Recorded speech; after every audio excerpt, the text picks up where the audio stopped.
we get the idea that different people like different things. But is that the limit of how much or how great the differences are in our brain? G'day, and welcome to Small Steps Through Life. Today, we're at the Wahine Memorial Park, and this is the first sunshine I've seen all day. Well, you'll see it in a minute. I describe it to you, but it'll make more sense when you see it in person. I'm looking at the idea of how incredibly different our brains are.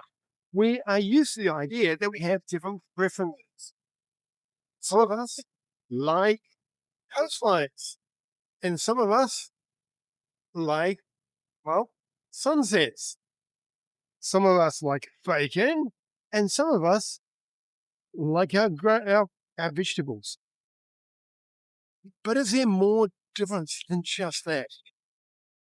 And I'm looking at the idea that I think our brains are much more like custom ROMs on phones.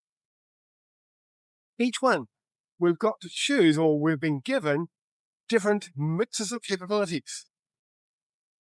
And the reason I'm here, and I wanted to see some amazing scenery, is because one of the ones I want to look at is the idea of aphantasia. The idea of not being able to image things, not being able to recall an image. About 5% of the population can't do it. We don't hear much about it. But if you look behind me in a minute, you'll see a sunset. And I just saw it. And I have no idea what it looks like until I turn around and look at it again.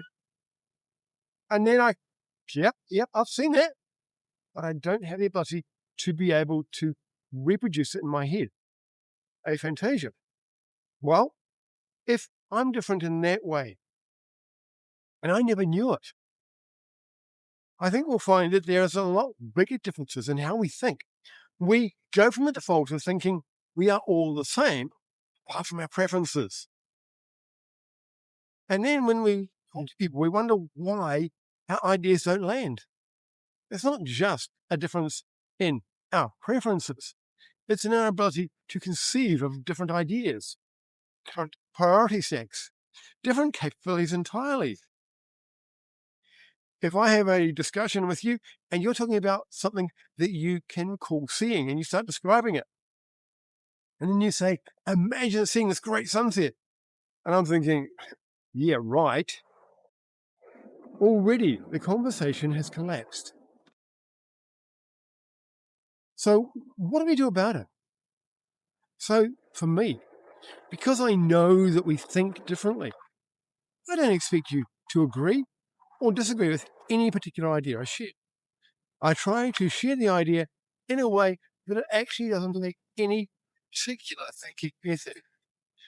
I want it to be so that you can take on board the information and evaluate it using whatever capabilities you've got.